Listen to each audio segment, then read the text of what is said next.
which is working with a magnet, so it's pretty easy to install. You're just gonna throw that in there, and you can change also the colors and all that, so that is kind of exciting as well. And yeah, it is, as I said, pretty straightforward, to be honest. And I thought I would share it, because why wouldn't I, after all, right? It is pretty exciting.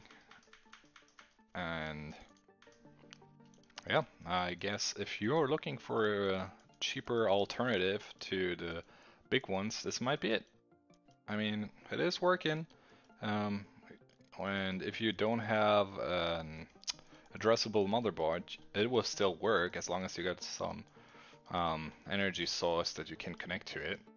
And I mean, after all that, it's kind of straightforward, right? So yeah, if you are wanting to upgrade, feel free to check that out. I think it is looking quite well, and I don't want to miss it for sure. And it adds just up really nicely. As you see, we got one in the top 2, just so you know that that is not just only the main part. That's why there's quite a bit of going on with these little remotes. You can control them and adjust them as well if you don't have the right software going. So that is kind of good to know as well. And yeah, you can even have one color if that's something you're more interested in instead of the whole rainbow-ish option. So yeah, feel free to check that out if you want to save. This might be it.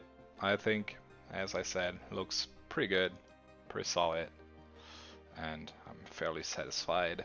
So yeah, if there's any questions, feel free to ask, and otherwise I think we can call it a day. You get the idea here, and my name is Badger. Until the next video, and bye bye.